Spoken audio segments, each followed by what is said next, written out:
Hi, I'm Lisa Fagin Davis, and I'm the Executive Director of the Medieval Academy of America. I'm also a paleographer, codicologist, manuscript scholar, and bibliographer. And I want to share with you today an open access resource that I think is will be really useful for teaching, for research, and just for general exploration. It's very intuitive, entirely open access. It's called the Digital Chronique, and I helped develop it in collaboration with Martin Foist of the University of Wisconsin and his digital project, Digital DM 2.0, which is hosted at the Schoenberg Institute for Manuscript Studies at the University of Pennsylvania. So without further ado, I'm going to share my screen, and then we can get into it. So just a little bit of background. Back in about 2008, 2009, I began working for the Boston Public Library here in Boston, in my home, as a consultant cataloging their collection of medieval and Renaissance manuscripts. And here's one of those. So this is the Chronique Anonyme Universelle. It's a really extraordinary object. It's 32 feet long.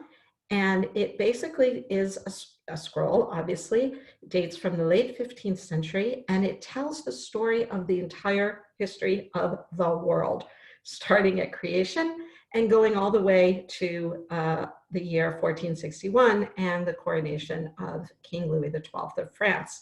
Along the way, we start with the Bible and creation. There's Adam and Eve out in the world. Here's Noah's Ark, the Tower of Babel, the sacrifice of Isaac, and on and on and on, until suddenly we get to secular history on one side, and with the Trojans and the destruction of Troy and the flight of the survivors to all over the place, to Germany, to England, to France, where they become the founders of those nations. And so on the one hand, on the left, we continue with biblical history. Here's King David. And on the right, we have classical history leading into the history of Europe. And so in this nice little neat bow, we get all of world history explained. They're not really interested in Africa. They're not interested in Asia. They're really only interested in the upper left corner of Eurasia. And that's in itself an interesting topic, I think, for discussion. Why is this chronicle so focused on what's happening in the northwestern part of Europe, as opposed to what was happening elsewhere in the known world? So it goes on and on like this, and eventually we get down to medieval history, and we make our way all the way down through the popes. So here's the crucifixion. We make our way all the way down through the papacy, the Holy Roman Empire, the history of France, and the history of Britain. Here's the baptism of Clovis swooping by, until finally we make our way at the very end to the Crusades. Here's Godfrey of Bouillon, the lower right there, and here's Saint Louis, and up here is Charlemagne. So the columns that tell different parts of world history are not actually aligned as they should be, but this is a copy of a copy of a copy. And so the alignment is off by the time we get to this particular manuscript. This manuscript is also incomplete. It's missing quite a bit at the end. So I was in the middle of cataloging this for the Boston Public Library when I attended the annual meeting of the Medieval Academy at Yale in 2010, and I heard Martin Foist talk about his Digital Mappa project, which is essentially an annotation tool that he and some colleagues developed that allows you to tag and annotate images and make them discoverable and searchable. And it occurred to me that this particular manuscript, these scroll texts, would be a really great way to experiment with that annotation tool. So I began collaborating with Martin, and after, well, it's been more than 10 years now, several different versions, and finally the latest version is now up at the Schomburg Institute for Manuscript Studies website. So here it is, the digital Chronique 2.0, sims2.digitalmappa.org/34. That is the permanent URL for this open access resource. So the copy that we used here, the copy of the manuscript, and so first I'm going to open up one of the images just so you can have something pretty to look at. The manuscript that we used here belongs to a private collector in Connecticut, and he was the one who actually funded part of the development of the project. He paid for the manuscript to be scanned at high resolution, and we're very grateful to him for his support of the project. So the first thing you'll note when you open up one of these images is all these little colored squares and circles and highlights. And as I zoom in, you'll see what these represent pretty clearly. So all of the text has been annotated, the images have been annotated, and individual names, when they appear, are also highlighted. So in this example, here's Adam. So when you click on that, it brings up the this box, and you can then click on the name, and what will open up is the text associated with that box where that name is found, where you will find both the French transcription and the English translation. So here immediately we've got a chance to look at some medieval French and compare it with the translation. And you can see what you think about my translation. Some of these words were pretty obscure. It took several years of work and research to do the translation. So that's one way of accessing this text, by clicking on a name. You can also, if you click on the highlight, the blue, that brings up the text box where you can also find the text and translation.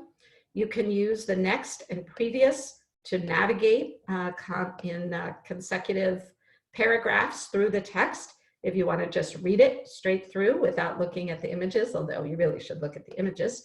And then finally, the last way, well, no, wait, I'm not there yet. The images also are tagged here.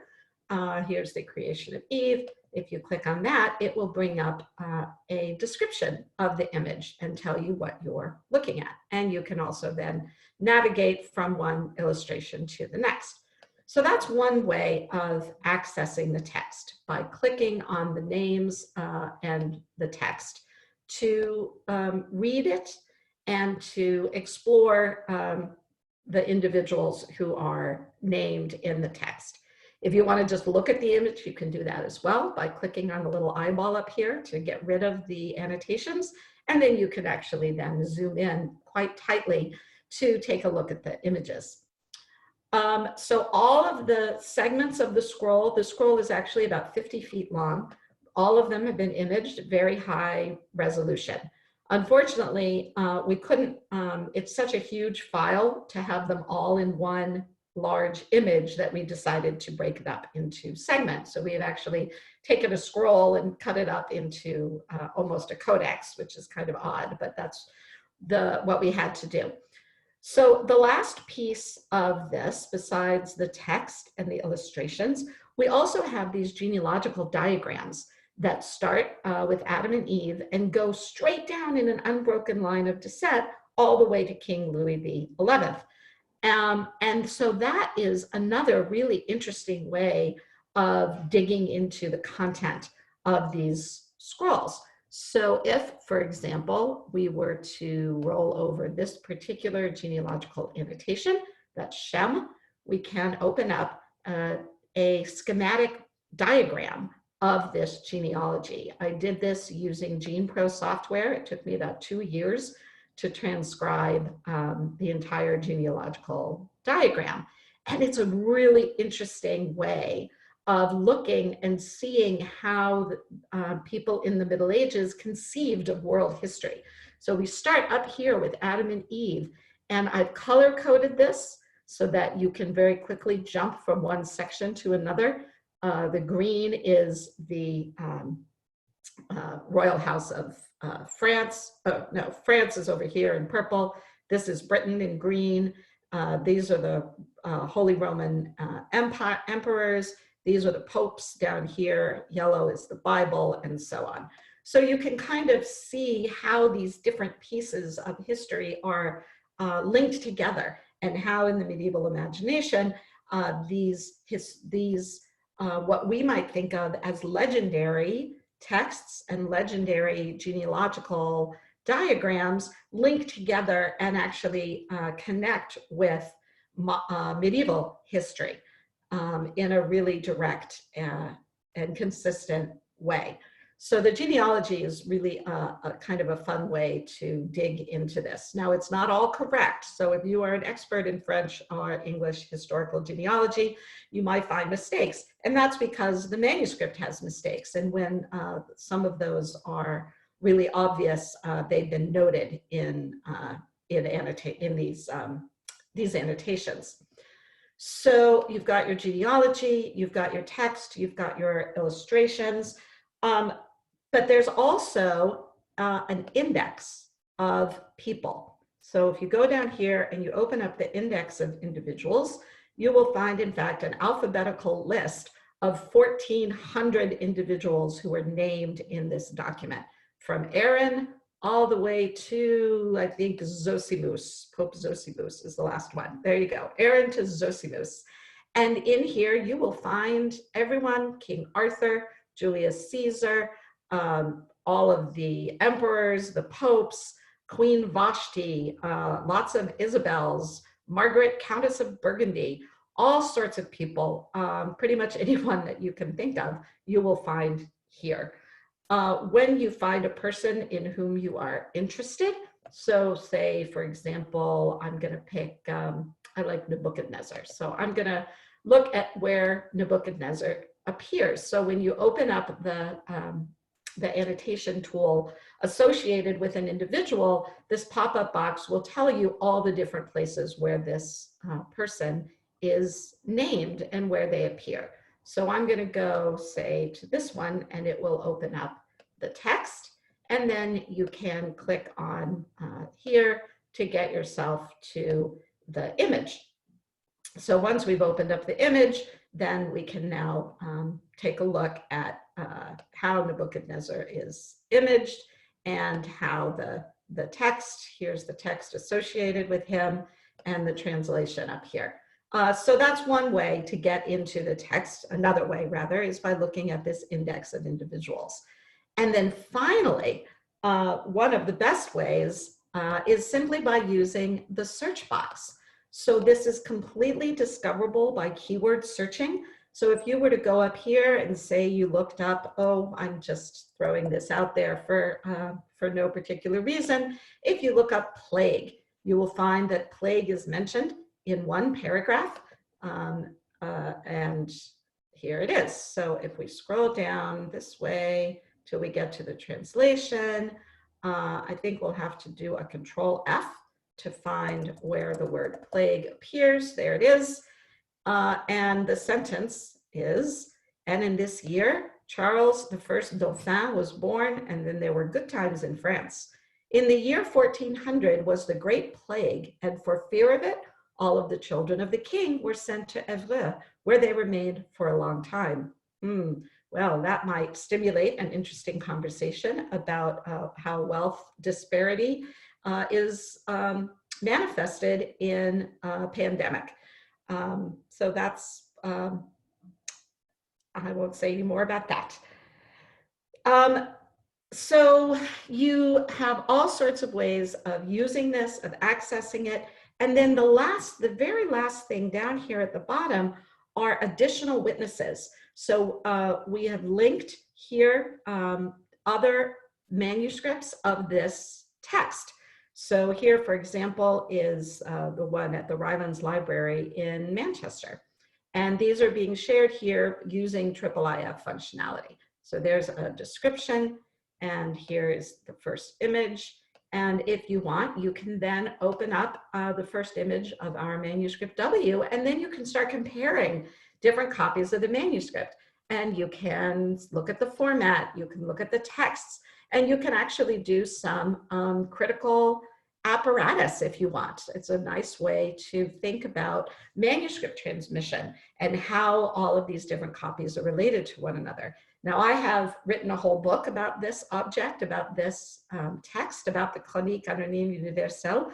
It's called La Chronique Anonyme Universelle, Reading and Writing History in 15th Century France, in which I actually go into great detail about the relationships between these manuscripts and also digging into the source material for all of these different sections. So if you have, if you're interested in learning and in diving even deeper, you can go take a look at my book. But in the meantime, I think there are a lot of ways that this can be used profitably for teaching, for research, and just for exploring. If you do use this in your classroom, I would really love to hear about it. I'd love to hear about how you use it, what people find interesting, what your students are interested in. So tweet at me. I'm at Lisa F. Davis, and I'd love to hear what you do with this. Thanks a lot, and please, please stay safe.